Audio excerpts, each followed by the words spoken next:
I am so profoundly honored to be here with all of you tonight. Thank you for taking the time and sharing this with me. This has been such an incredibly significant and special experience. I've learned so much. I've been welcomed by so many incredibly generous,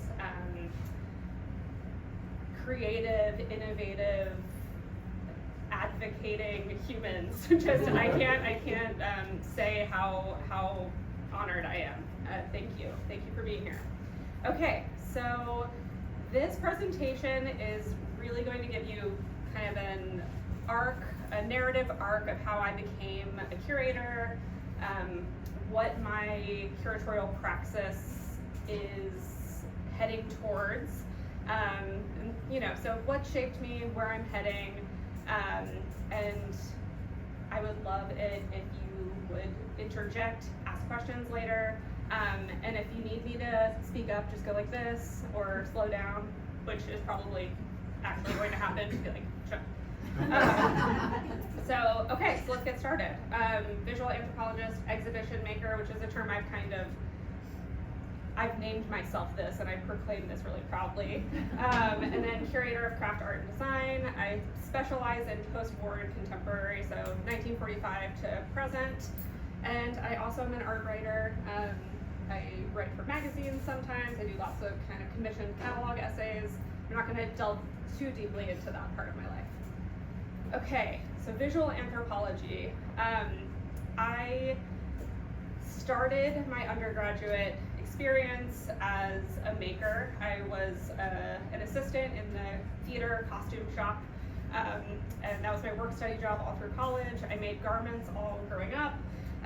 Both of my parents are creatives, come from an artistic family, and I kind of entered art history through the back door of the fine arts department, and I ended up apprenticing under a professor in the anthropology department who really wanted an art historical maker lens on the field work they were doing.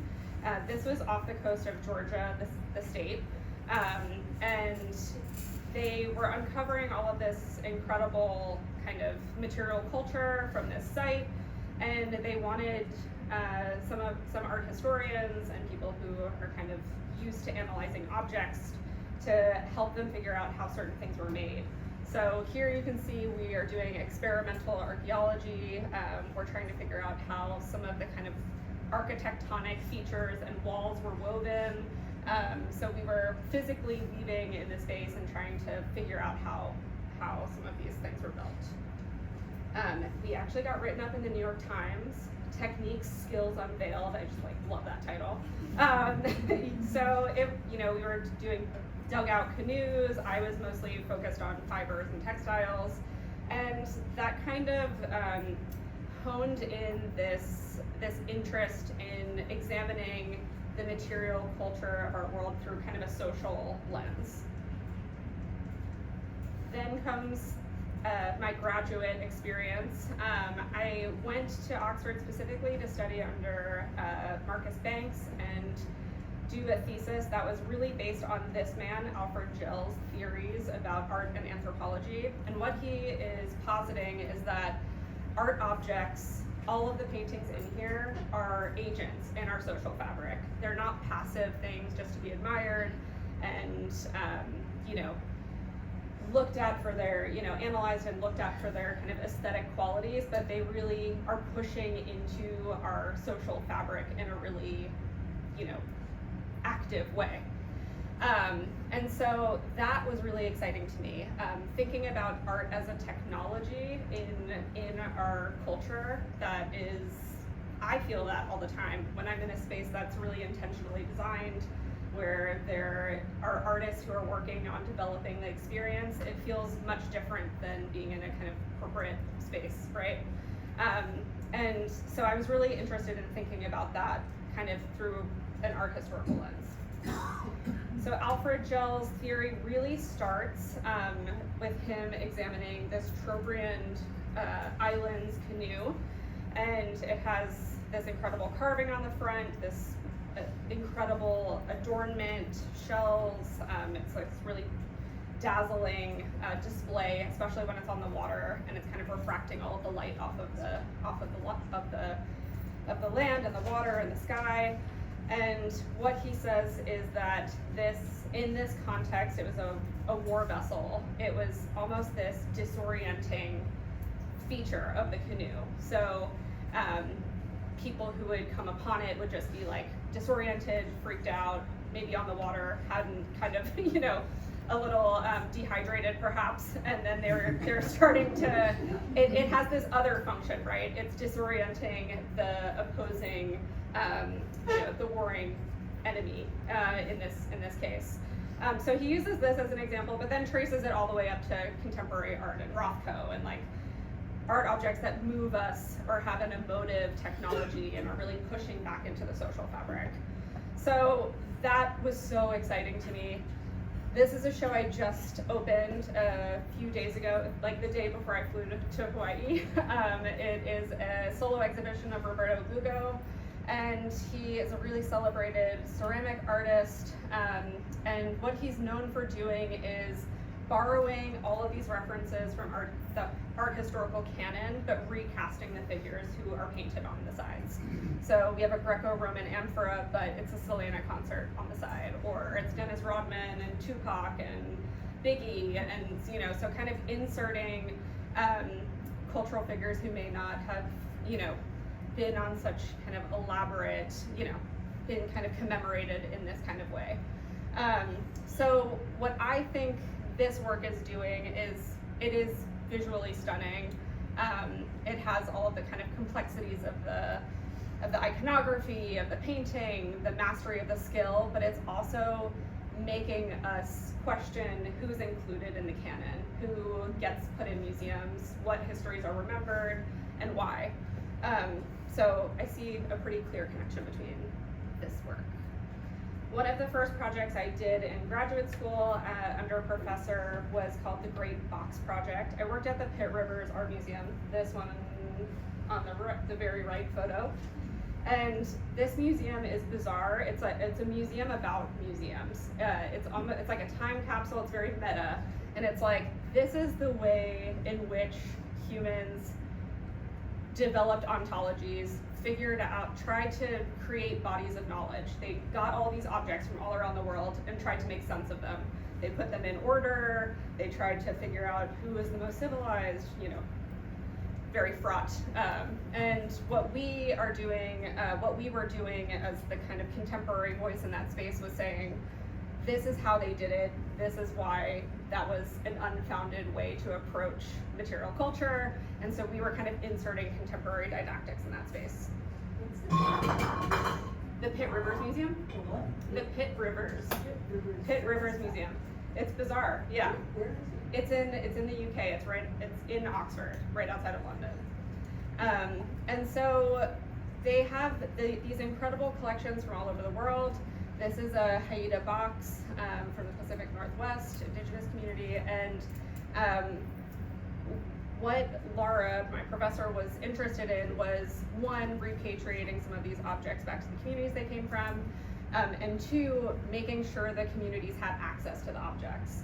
So we brought two master Haida craftsmen, carvers particularly, to come study the original box, and then meticulously work with us to figure out what kind of pigments they were using, how they carved it, and they kind of recreated it piece by piece, panel by panel.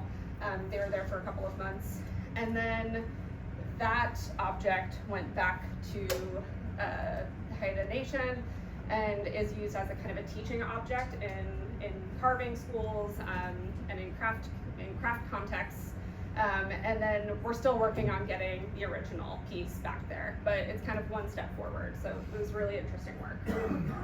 So how did I bridge that kind of context to what I'm doing now? This is me inside of an exhibition I curated of Georgina Trevino, who is a contemporary art jeweler. She lives in Tijuana. She's on the border, kind of remixing the material culture of the US-Mexico border and reframing it and kind of what she's really done in this show, which I'll talk about in a minute, we'll go a little bit deeper, is she's cast all of these places, the pawn shop, the line to go across the border, playgrounds, all of these kind of iconic spaces and nostalgic spaces in a jewelry language. So everything is kind of cast in silver or blinged out. She turns kind of license plates into cast silver adornments.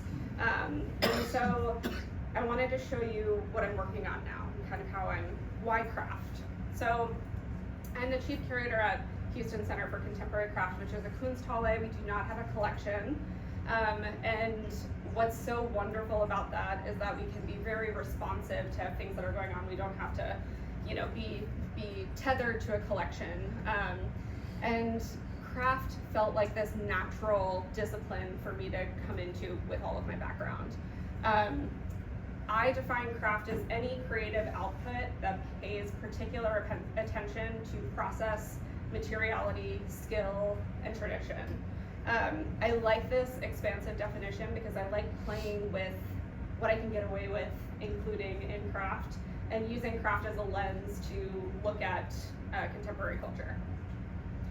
So I'm going to show you a few of the shows I've done that I'm proud of, and this is one. This is in Philadelphia in a former technical high school.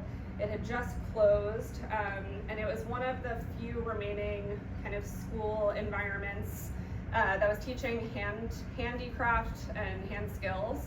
And the artist community kind of really rallied around saving the building. It's now, we found an angel investor who bought the building, and it's now filled with artists. There's a glass blowing studio, there's jewelry collectives, there's a lot of incredible people making wonderful work in this space still.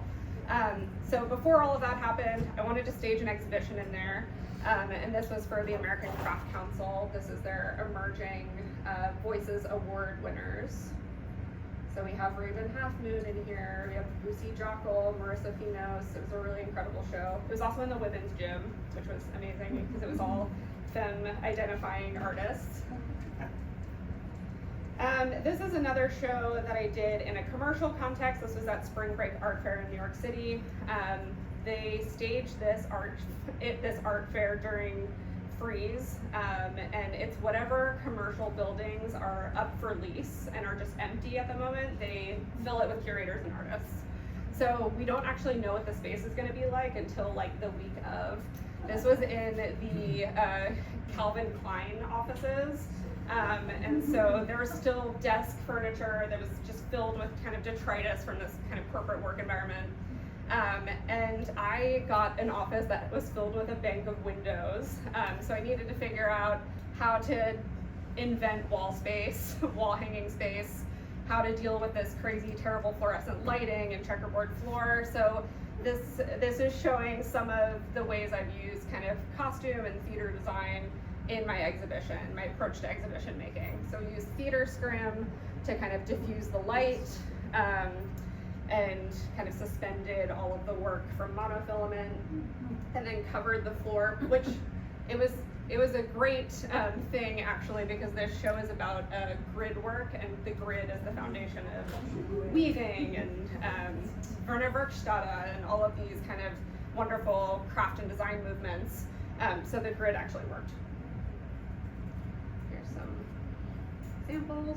And so this is where I am now. I went off and I worked at Corning Museum of Glass for 2 years. I oversaw the galleries at the Center for Craft in Asheville. And now I'm in Houston, down the street from one of the best collections of international contemporary craft and design at the Museum of Fine Arts Houston. And our building is even better. Please come visit. I want to just plug how incredible the community is here. It was built for artists and to advocate for creative practice, living artists. So you enter through our craft garden. We work with a botanist to grow making materials, basket making materials, paper making materials, natural dyes. We do indigo dyes with the community. We host ceramic exhibitions in the space. People are constantly, asking if they can cut our bamboo for a show. So it's a really active, beautiful space, and I love that the first place you start in the experience of the museum is at the raw material. We also have an urban beehive on our roof, and they pollinate this craft garden, and we sell their honey. And the urban beekeeper said that they're the happiest bees in Houston. And then we also have of course, our gallery space. I just mounted an exhibition with Sonia Clark, kind of spanning 3 decades of her work in fiber, hair, sculpture, community practice. And what was so wonderful about this show is that we had 2 installations where the community was invited to help make the art. So we had 3 looms that were weaving these scrolls on the side, and they are weaving the waffle weave pattern for the truce flag that ended the Civil War. So when people came in, they learned how to weave on a loom, and they contributed to this incredible growing body of art that is traveling around the world. We have Detroit, Atlanta, New York City, all kind of represented in those scrolls. So it was really beautiful to be able to add to that. And then we have an artist residency program. These are 2 of our most recent alumni. We have Benga Komolafi and Terumi Saito, and they've just gone on to do amazing things. What I love about our residency is that it's not media specific. So they collaborate all of the time. Terumi is a backstrap weaver. She ended up working in ceramics and doing backstrap weaving down the side of ceramic vessels. Benga started kind of pushing his work into a really sculptural dimension, and then ended up showing at the Whitney Biennial. So it's a really generative space. I just designed this modular wall to exhibit their work so that they can also sell. So what I wanted to show through those slides was just how holistic the approach to exhibiting craft is in this space. It's really kind of like from farm to table, from raw material to making to final presentation to selling, and like acknowledging that selling work and getting work collected in museums is such an integral part of being sustaining an artist career. So I'm really excited now to talk about curating in this broader context, considering architecture, considering community programming, considering all of these other facets, and how they can instigate new ways of thinking about art for the public. So this is a project I did with Tiff Massey, a Detroit jeweler, and this body of work was thinking about 80s hip hop jewelry in Detroit and kind of the blinginess and stunting through the city, and how these kind of monumental chains signified communities that you belong to, power, it almost like a mask, like you put it on and you feel more powerful just when you're walking through the city. So we designed the exhibition together. We had mirrors so people could kind of see themselves in the work. We also had these points where portraiture would meet the jewelry. So it was kind of like trying to force people to have essentially forcing perspective. So we had this narrow pathway through that you can see here. This is walking through the pathway. These are monumental versions of rings that she designed in steel. And then this is another project I did in Houston. I got a grant to explore artists who were carrying on the legacy of postmodern architects who are designing ceramics, furniture, and doing this really kind of experimental, radical Memphis design stuff in the 70s, and we're still doing it today. So I applied to stage an exhibition of their work inside of 3 kind of significant postmodern buildings. This is one in the Mesa by Architectonica. This is another one in a John Altram building on Rice's campus. So kind of interjecting into spaces that are not necessarily institutional art spaces. And then it ended up traveling to another museum. And then this is the first show since I've come back to Houston. This is called Ripstop, and this is a solo exhibition of Max Adrian, and Max really gained all of these sewing hand skills, pattern making skills when he was working in a mascot factory. And he kind of translated those skills into his artistic practice. And when you walk into this space, all of these sculptures are flaccid. And there's motion sensors that activate when you walk in, so they welcome you, so they all kind of tumess and say hello to you when you walk in. So it kind of looks like that when you walk in. And then here is a kind of wider picture of the Georgina exhibition. She encrusted a fountain that you would find in a piazza in Mexico City and in Tijuana, with jewelry from swap meets and jewelry that was donated to her by people that live on the border. So instead of creating a mosaic on the side, it was all jewelry. So, you know, it was so incredible seeing the water kind of refract and bounce off of all of these kind of gems and chains. In the background, you can see there is a swing set. Those are made of nameplate necklaces that she's blown up to monumental scale. And then here she made her own penny press machine, so she embossed the plates, and you could engrave your wish and throw it into the fountain. She collected all of the wishes at the end. You can see some details. This is a view of inside of the pawn shop. That mask on the right was worn by Bad Bunny. So I touched a mask that was on Bad Bunny's face, which was incredible.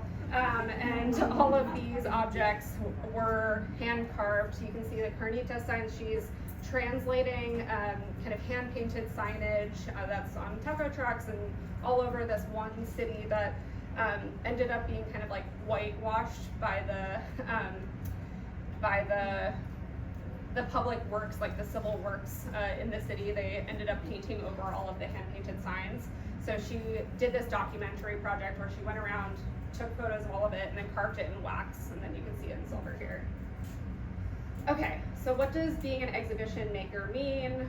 I wanted to show you, in the museum that I work at, I am very involved in all elements of it. It's not just choosing the objects, I'm also installing them, doing exhibition design, helping with fabrication.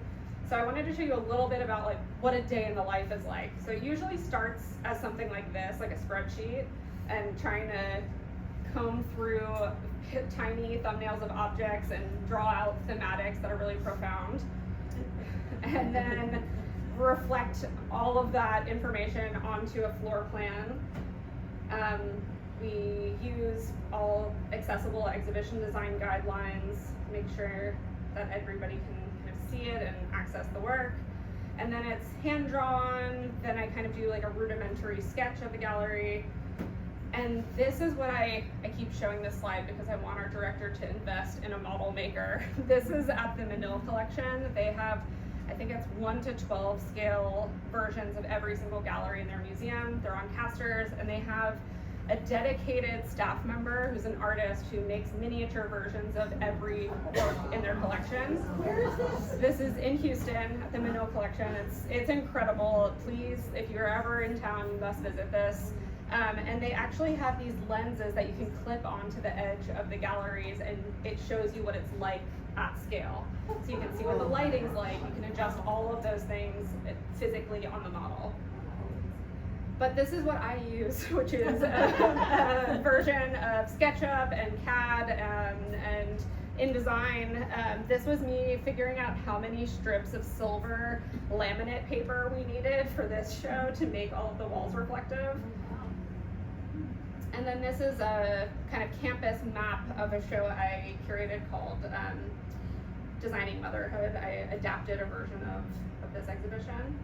And then I kind of go through, and there's like this kind of larger scale flow, and then I'll go in and do every single wall, make sure that it's like everything's spaced out as I want. So I wanted to talk about a couple of shows that I have been pushing my methodology and framework to really redefine what a craft experience is, what the experience of, what does a craft gallery look like? We know what a modernist art gallery looks like, the white cube model, right? But for me, that feels so divorced from what actually experiencing craft is like. It's tactile, it's warm, it's there's some relation to functionality and touch and community, and it feels, you know, plopping jewelry, for instance, onto a pedestal where nobody can touch it or feel it. All of those things are really difficult for me. Are you going to be here for the installation of this show? I wish, but we've been talking a lot about how we want to install it. So how am I trying to push that? I've been experimenting with a few exhibitions that are really pushing the boundaries of what craft can mean today. So craft as caregiving, craft as art handling, craft as choreography. So one example of this was my Designing Motherhood show. I kind of pulled out all of these tenets of craft, right? Prioritizing ancestral wisdom, material intelligence, learning by doing. It's time and labor intensive. There's a slowness. It's collaborative often. And it's also involves skill that is passed down for generations. And all of these things felt so aligned with experiences that I've read about of being a parent or a caregiver. This is one of my favorite quotes about craft. Craft is a performative gesture of collective skill. And this is my favorite breakdown of this. Whenever people come into our space, they ask how long it took X to make. And I like to, you know, the short answer is 2 hours and like 300,000 years or whatever. But it's like, you know, 2 hours to throw it. It took a long time to dry and not crack. And then I fired it like 3 times to get that really awesome glaze you're obsessed with. And then there were 1,000 pots before this pot that were uneven, blew up in the kiln. I dropped, even if it was perfect, you know. And then several generations of people working on honing that technical and material knowledge before me. This quote, "Labor is my medium," was something that I was really drawing from when I was thinking about the motherhood exhibition.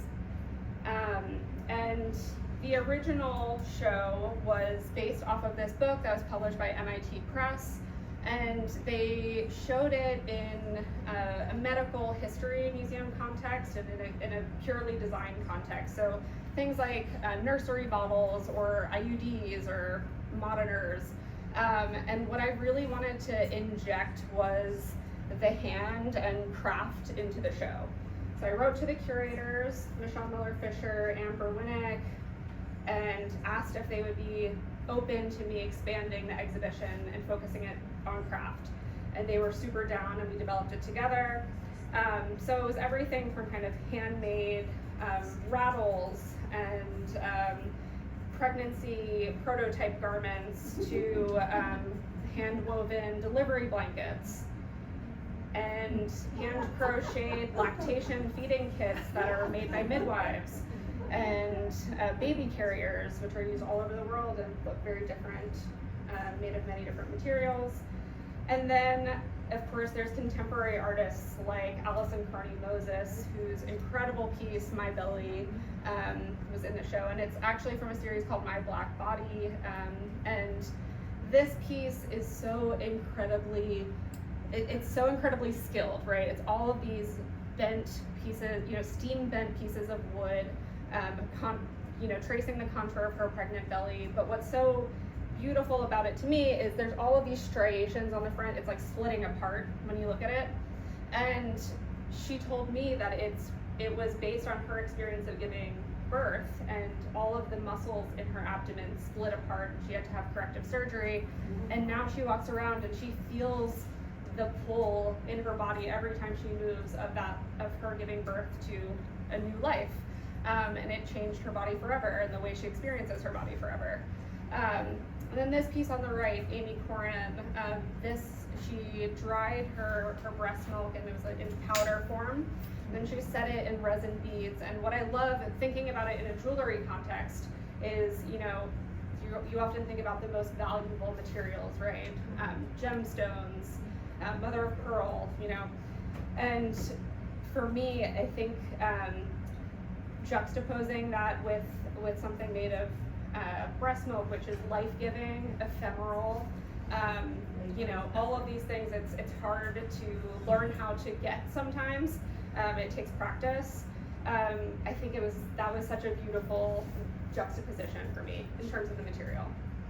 This is a piece by Sung Lee called The Sleep Blanket. He knitted this baby blanket for his son, and it's a data visualization of the first year of his son's sleep patterns. So every line is one day, and you can see how erratic it is at the beginning, and then it kind of evens out towards the end. And then this is his son sleeping in the blanket, and what was so great about this was that we had to get the son's permission, because he still uses this blanket all the time, and he was like, I don't know if I can give you that blanket for like 5 months. That's a long time. This is a piece by Corey Ackelmeyer. These are all hand-forged links of silver soldered with gold. Each one represents one day in her now almost 6-year-old child's life. And in mass, they have this kind of like glowing halo effect. But here you can see her notebook where she's tracking time and how many links, and you know, whenever I do studio visits with craft artists, I always see their notebooks looking similar to this, right? Tracking what glaze recipes worked, how much time you were in the studio. So that was another really beautiful kind of analog between craft and parenting. Another show that I did, where I was kind of trying to push what could be considered craft, was this Side Up. And this is a show that is really framing art handling, and that's everything from crate building to mount making, to physically installing and lighting artwork within the kind of lens of craft. I was an art handler for many years, and what I noticed was that almost every art handler I worked with was a super skilled craftsperson and artist in their own right. And they often made the whole thing happen. Like, the artist would come in and be like, I just want it to like float and just like, you know, look like it's illuminated. And we'd be like, do you have a mount? No. Do you know how do you want to do that? No. Can you figure it out?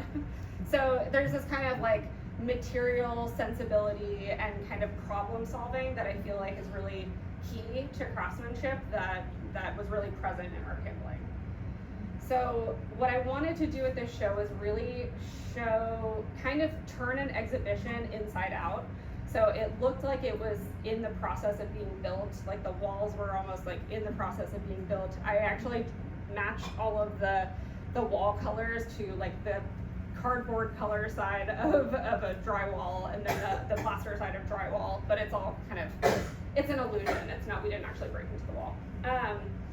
But yeah, so what it does is kind of trace an object's journey from the studio into the crate, into the art space, and kind of the bowels of the museum industrial complex, where conservators and registrars look at it, and then it goes on view. So I wanted to show you a little bit of background. One of the artists in this exhibition, Vivian Chu, whose incredible work you can see here, I just wanted to give you a sense of how long it took this show to kind of foment. I had been thinking about this show for a long time. I was in touch with kind of commercial crate builders, and I ran into Vivian at a furniture conference, and I told her about this show, and she was like, no way, I just inherited an enormous amount of crates from Wing on Wong Company, the oldest continuously operating storefront in Chinatown in New York. And I'm about to make a bunch of artwork with it. And I was like, and about shipping and migration and all of these things. And I was like, no way, this is nuts. And so what she had been trying to do was, you know, cooper the work, so steam bend planks of wood into a vessel shape. And so she was trying to mimic the porcelain, the shapes of the porcelain that were once held in the crates and carried across on ships into the US with the wood itself. But it was so damaged and, you know, termites, waterlogged, everything that you can imagine. And it's pine, so it's not, you know, it's not a really precious wood. So she had to literally invent her own process of making this work. This is her in the studio, measuring out every angle, then kind of angle cutting each piece, gluing the sides together, and then gluing the whole kind of thing in the round together.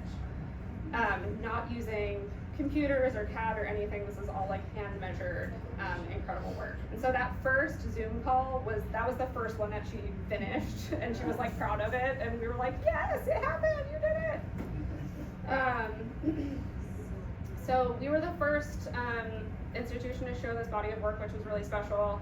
And I wanted to show all of Wing on Loan Company's archival images of them sourcing porcelain in Xinjiang and Hong Kong, and all of the pictures of the crates. I wanted to show it alongside of it. So I went there, we got a bunch of photos, we looked through everything, and Vivian, while I was there, asked me to source all of the stands that are hand-carved rosewood stands while I was there. And we ended up using them in the show. This is kind of what it looked like when I was figuring out, do I want to show them kind of like looking like they just came off of a cargo ship, like in a pile, or do I want them to look like they're on pedestals that are made of the crates? This is me figuring that out. This was the final presentation.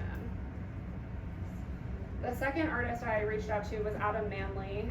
Adam is known for making hyper-specific crates and reliquaries for objects.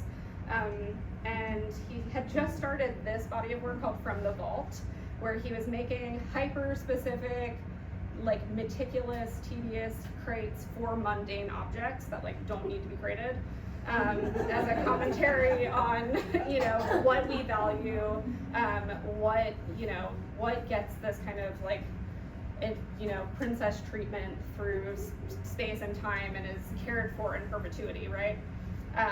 And so he started collecting tools from behind the scenes in museums. This is the lead preparator at the MFA Boston's hammer, and he actually like shaped the handle so it fit his hand perfectly. He was there forever. We had some hand painted tape measures from preparators. I think those were from Racine. And he was a painter, and so he painted all of them with these like beautiful oil paintings because people kept stealing his tape measures.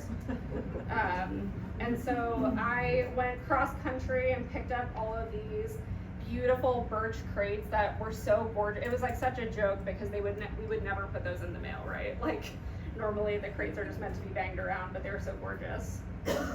And then we had an artist named John Pauhida who sculpted these art handler legs with a cleat, so it looks like when you can hang artwork on it, and it looks like it's being held by an art handler. So again, trying to kind of bring attention to all of the invisible labor that makes art happen, that makes museum spaces happen.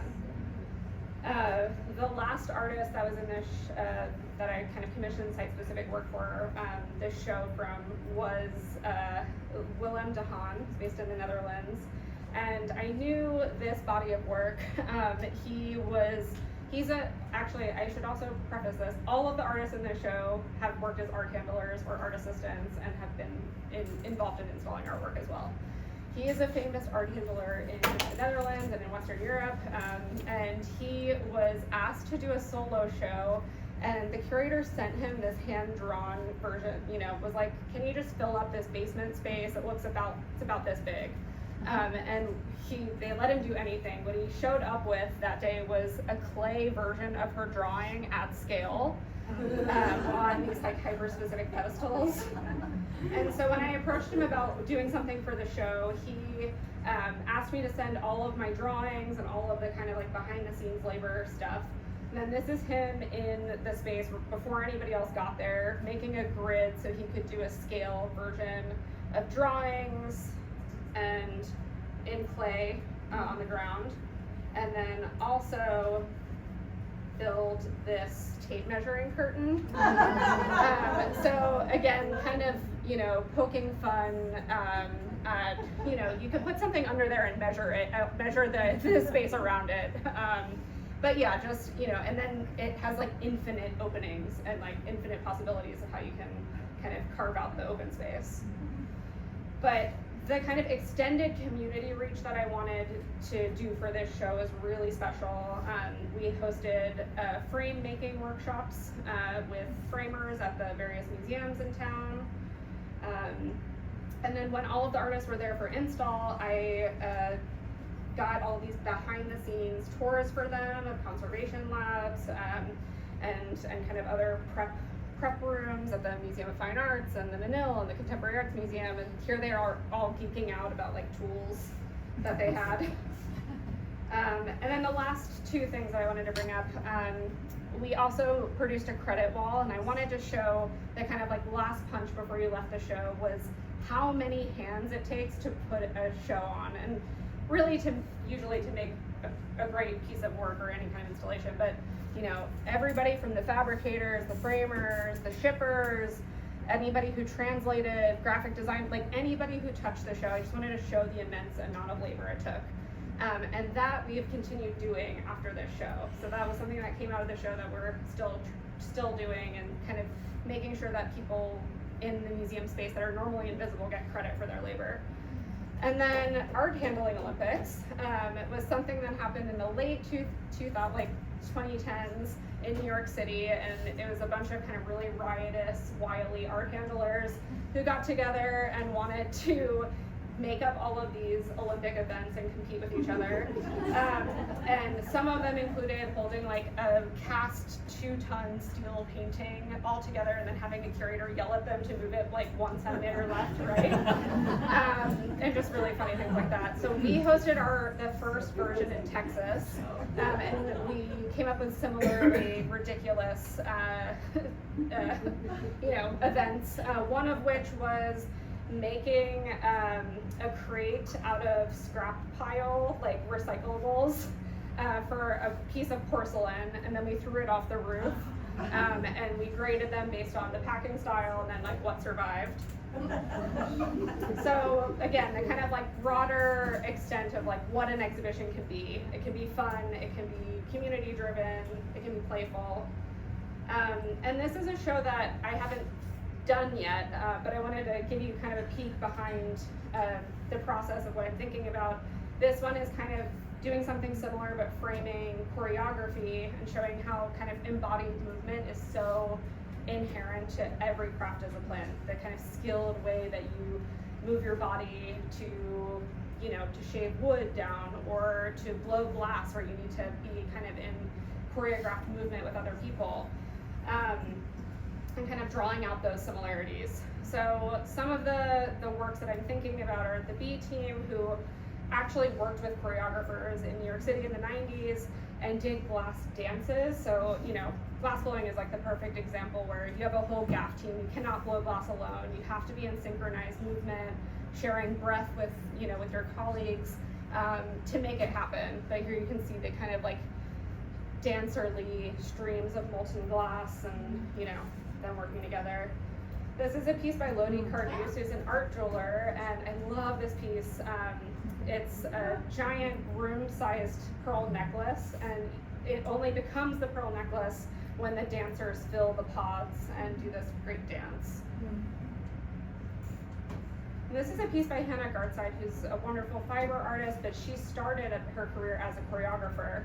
And when she transitioned to making objects, she started making these kinetic objects that kind of blew around and made these kind of ripples and kind of forms through movement, and very inspired by her choreographic work.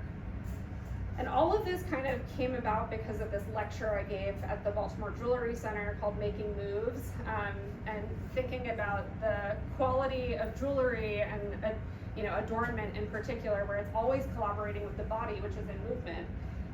So it is like a choreographic work of art. You're carrying it around, the way you wear it on your body, the way the lei is, where the way I'm moving it and gesticulating wildly because I'm Sicilian. All of those things, it brings choreography into the work. And I was tracing that kind of practice from Black Mountain College, where we have Merce Cunningham, Ruth Asawa taking dance classes from Merce Cunningham, making work about dance and dance motifs, and then making insanely beautiful wire sculptures that we know today.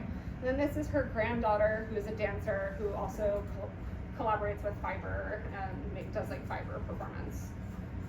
And then we of course have Rauschenberg, who also works with Merce Cunningham to make these kind of fiber extensions of the body to highlight the dancers' bodies, which I felt like has such a interesting connection when you think about somebody like Marjorie Schick, legendary art jeweler, and her body of work called Choreographing the Object in the 70s, where she's working with dancers and putting her jewelry on these dancers and seeing how it moves through space. And then there are these examples of dance theaters commissioning jewelers and artists to make work and costumes for their productions. So here we have Art Smith, who was making jewelry for the Marchant Dance Theater in Pearl Primus, and I think it totally influenced his work and the kind of balance and movement in his pieces. And then we have legendary Nick Cave, who was a former Alvin Ailey dancer, and then starts making these sound suits that are activated by movement, and he's still working with dancers to kind of bring those pieces to life. So this is just the start. I'm like gathering all of these examples that I'm noticing and kind of trying to make sense of it in a broader context. And hopefully that will be a show that's filled with a season of dance in the exhibition. And I'll leave it there for questions. Thank you all so much.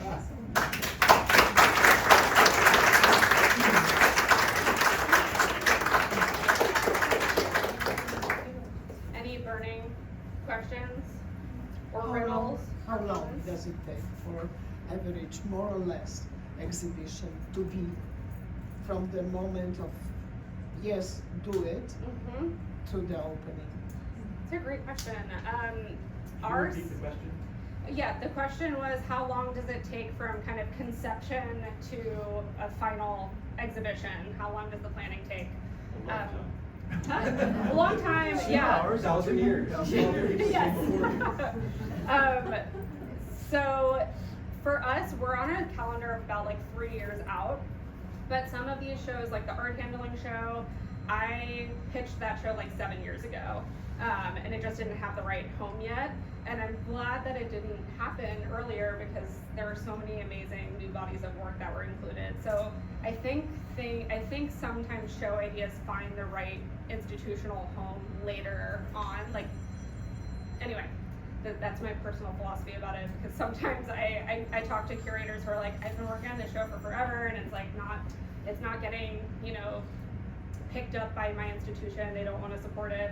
And I'm like, you just haven't found the right place. Like, I was doing shows in my apartment, in motels, like literally anywhere I could hang artwork and like not get arrested. That was like that was what I was like that was the vibe I was trying to bring into showing artwork anywhere. I don't know if that answered that question. When you're in an institution as grand as the one that you're in, do you feel hemmed in by, you need some conservative ones and then you can give them something, like make them feel edgy about it? Like how do you navigate that tradition with these crazy ideas that you have? That is such a good question, and yes, we do. We have to. Temper it, right? Yeah, there has to be a balance in the calendar. So I have an exhibitions committee that I present all of these ideas to, and like right now we have a juried open call exhibition. There has to be a balance in the calendar so that all forms of craft are like given space and time. And yeah, so there has to be a good balance. I make sure, I should include an image of our exhibition calendar. I divide everything by like media, kind of like artist career stage, so I can make sure there's a balance. So I'm kind of like tracking that as I go. When you finish up a show, there's probably a post-mortem afterwards. What do you look for as measures of success? I love that this is a great question. Well, it's funny, okay, so after designing Motherhood, which was a couple of years in the making, I kept saying to people I felt like I had a baby, and the gestational period for that baby was longer than like a human child. Because I'm like, we were hosting like listening sessions, meeting with parents, OBGs, like anybody in the community who was interested in, or would listen. And the metrics for success for, I think, you know, we measure like number of visitors through the door, number of visitors who come to specific events or come back, repeat visitors. We also measure, you know, how many write-ups did it get? Did it get any like critical reception or writing, you know, in publications? For me, I think the anecdotal, like people, I still have people who write to me and send me emails. Like I would say I get one every 2 months asking me when the next art handling Olympics is going to be. And we had people fly in from different states to compete. We had people from all over Texas who came. Like that really resonated with the community in a way that like was unexpected. I just wanted to kind of do it because I thought it was funny. And like the response to that has been very interesting. We actually had some people apply to a facilities role at the museum because of that show. They were like, I would never have come to this museum if not for that show. Like a bunch of my friends wanted to come, and then you made me think about it, and I think it's cool here. So yeah, different metrics of success. How did you approach jurying the local material? Oh, thank you for asking that. Well, I would like to thank Hawaiʻi Craftsmen once again for organizing such a not grueling but intense whirlwind trip that was super informative and connecting me with so many regional hosts, like hosts in each place that were kind of giving me this lens that I would not have had otherwise into like what they think the art scene is, what's special about their city, what's special about the work that's happening there. So all of that, like I was totally absorbing and thinking about while I was assessing the work. And I keep saying this, but I was absolutely blown away at the rigor of the kind of like technical virtuosity of craftsmanship that I saw in these applications. It was so impressive. But yeah, so everything from like, why am I coming back to that piece like 3 times and thinking about it? That obviously that's an indicator that there's something resonant in the work. To just being astounded and like agog at the fact that somebody used every single part of a coconut and like was able to like pull out all of those fibers and make something so intricate and beautiful. Like it was kind of all of those reactions. And then of course I was also pulling out themes as I went along, you know, like, oh, it says really interesting, there's a lot of people thinking about X, or, you know, that would be a really interesting grouping with that other piece I saw. Yeah, I hope that answered it. Yeah. Sorry, I'm kind of obnoxious, but, so, you know, you kind of condensed down your definition of craft down to 4 words, approximately, or actually, exactly 4 words. What were maybe the total 10 that you came up with, and which ones did you not include? Wait, what? Hold on, wait. The 10 words I came up with? Yeah, you probably reduced, you know, okay, I've got to define this. Okay. So you probably did a reductive process Yes, of saying, yes, okay, yes. these things came down. What were the words that didn't make the cut? Okay, what did I have? I had like skill sharing, time. What were the ones I had? Process, materiality, tradition. Yeah, things that didn't make the process. Didn't make the cut. Kind of intuition with material, like knowing a material so incredibly well that you can figure out how to problem solve or innovate or like come up with the tool you need to do the thing. Like that kind of, I don't know what the So word out of is. curiosity, I'm going to kind of don't Yeah. belong here. So why did that word not get Why did it not get there? in there? Well, I mean, to me, those tenets, I can apply those to anything that I'm looking at, and I'm like, is this addressing, like, I really think those capture it, if I'm being honest. I think that those, to me, that's my working definition, that's how I approach it, and I think it's really helpful for me to have parameters like that I can, like, look back at and be like, like, this work has X, but it's not very well made. Like, the concept's super interesting, but it's like, the way it's rendered is just like really sloppy, and that feels antithetical to craftsmanship to me, for example. So kind of playing off on that, so, you know, there are pieces that are gonna rely more on the concept in some way. That being said, how do you feel about artist statements? Like, is it something that's absolutely necessary, even though sometimes the work speaks for itself? Or do you feel like sometimes a little bit of mystery is okay? I know it's gonna be different for each curator. Well, I actually think it's different for each piece, and okay, so like I have things that I'm looking for when I approach any work, right? Like what you asked, like, is this well made? Can I tell that there's like some technical skill, like attention to materiality, process, blah, blah, blah. Does it meet all of those?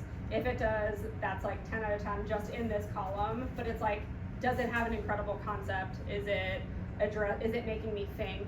Is it like changing the way I think? All of those are like, if it hits across 10 out of 10 in all of those columns, that's like the best piece of art of all time to me. It's like, it's super, like Vivian's work for me does that. It's like, it's really strong conceptually. It's creating this analog between migration and like, you know, family lineage and objects and stewardship and care, like all of these things. But they're also insanely, incredibly made. Like, she invented that faceting technique. So for that, like that example, that hits on all cylinders. That's like 10 out of 10. But sometimes, like, the concept is so compelling and the work is really gestural, maybe it's not there yet, or like, it's not the point of it to be rendered super well and intricately, and that's great too. Like, there are a lot of works that I love that are like that. So it just depends. Yeah, and artist statements, sometimes they're really helpful for context. And like the best, we talked a lot about artist statements on Hawaiʻi, I think. And if you can keep it in your own voice and out of like art vernacular jargon, like word salad, where you're just like, it's juxtaposing, blah, blah, blah, you know, whatever. The more that you can keep it in your own voice, the stronger usually for me the application is. I'm like, oh, I know exactly what they're trying to do. You don't have to like it does not need to be overwrought or really mysterious, you know? Can I just ask, so just staying in the context of what we were just talking about, to connect the art that you experienced here with these concepts of how it speaks to you, and how profound it can become. Last night at dinner, my like heart stopped when you started to talk about these shells and hummingbird kind of thing. So can we talk about a specific piece of art that you experienced during the exhibition? Is that right? Yeah. So do you feel like that's a relatable? Yeah, I think that's a good example. There was one piece that I encountered that was like making puka shells like more monumental out of ceramic, and then they were all kind of imprinted, and it was like supposed to be almost like an impression of a body laying on a mattress, and then it had flame worked neon shell that was kind of in like a pendulum over it with a motor. And like, it was a compelling piece of work just in the way it was presented, right? Like, I think every single piece of it I thought was well crafted. And then the way it was presented was like, it took me aback. I wasn't used to seeing something like that. A lot of times I'll be like, oh, I've seen lots of work that is like presented in this same kind of way, or it's of this tradition, which doesn't make it, but it struck me, it was something unusual. But then it was also thinking about the shell as this temporary home for a body and how it's like shifting, and you change shells maybe, or maybe you're, you know, thinking about a temporary home or a transient home, or what does home mean to you? And then also the kind of cultural significance of shells in this place and how they are used to commemorate, you know, they were used as currency, they're used to commemorate, you know, important familial lineages, all of the, like, that for me hit on all of the cylinders, right? Like, it was bringing in all of these references, it was super well made and technical, and it made me stop and think.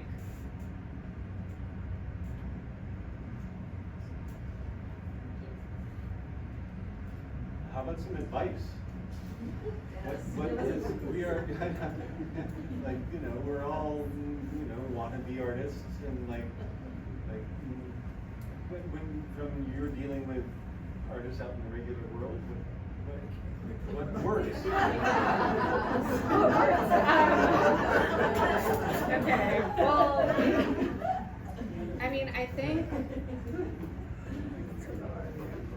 I mean, similar to like just saying your advice about a statement is awesome. It's like, say it like you're talking to your mom. yeah, actually the best way to write a statement I found is to like go explain the elevator pitch of what you're doing to a friend, or like somebody who's like not in the art world, who is like, what do you mean? Well, you know, and just like say it plainly, and it can help you like hone in on what you're actually trying to articulate without all of the nonsense.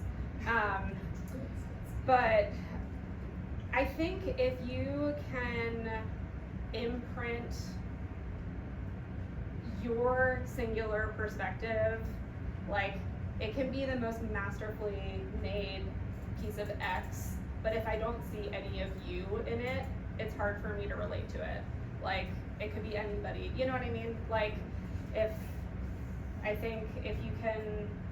you can figure out how to put your DNA into it, where it's like, oh, this is speaking to some singular, like, personal experience, or X, or like they're changing it in a way that is I've never seen before. Like, I saw a basket woven hat that had this super graphic, like, anime, not like, almost, I don't know, like anime almost looking like spider on top of it, and it's like I saw so many beautiful basket woven objects in this show, but like that one reached out and grabbed me because I've seen lots of amazing patterning that are super technically ambitious and rigorous, but that was so special. It was special to see something that like broke out of the ordinary. And like clearly that person loved, you know, I could just see like the references they were pulling from, and what excites them about moving through the world. Like I could almost picture like in their studio what kind of like graphic novels they might be looking at, or like what kind of, you know, like it felt like there's a person behind it. It wasn't just an object, you know? I don't know if that makes sense. Yeah. One more question. Yeah. If from all the body of work and all the artist statements that you read, is there one thing that you can think of that you think was lacking or could be improved?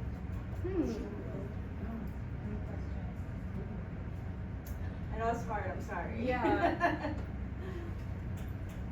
From the statements or from the work? Or both? I guess Okay. the combination, like Yeah. just if anything stands out to you, you're like, this could have been improved upon in general as like a group, as a As a group, community okay. that we're like entering our work. Well, I think this jury is special because you get to see the work in person, but for most juries, photography is so important. So when I looked at the work before I came, like I read through all the statements and I looked at all of the images, and there were pieces that like I definitely wouldn't have looked at twice, but then when I saw them in person, I was like, they just needed better lighting. Like that piece is incredible, or whatever. So that's one thing. And I liked the candidness of some of the statements. I actually felt like this group of statements that I read, or at least like the captions that I was able to see, weren't like, there wasn't that pretense of like, people were just kind of like, I felt like people were explaining the work in an authentic way in their voice, which was really strong. Yeah, I think contextualizing for somebody who is new to your work, why you're doing it and like what is what's compelling you to make is helpful. Yeah. I'd like to verbalize one statement or one thing that she's mentioned several times. And that was that the level of work across the board was so high that limiting it down to what we can exhibit well was a real challenge. Yeah. And so I would say understand how high the bar is. Yeah. In this small, not regular place that we live in, so to speak. We set the bar very high, reach very high. I think that's a real strong impression that I got from your experience. Yeah, no, the kind of technical rigor was so apparent, like in the submissions. I drew lots of things where I'm like, that's an amazing concept, but like, what happened? I want to see what you wrote about. That sounds great. And I'd like to extend my thanks to everybody and anybody in this room who entered the show. Yes. Who's volunteered in any way, even if it's just to sit and greet people at the door or come in and paint, whatever it is. It takes all of this kind of community to make it something like this work. And we're all volunteers right along with you, so understand that. Sarah did 5 islands in 6 days. Wow. So she's seen Hawaii, she's seen Kauai, she's seen Maui, Big Island, and of course Oahu. And visually juried pieces from Niihau. So it's From Lanai. From Lanai, I'm sorry, from Lanai. So it's really, Niihau if we get things in there, they'd be way different culturally. So understand what the effort that is taken on her part and by a number of people on each of those islands to be sure that this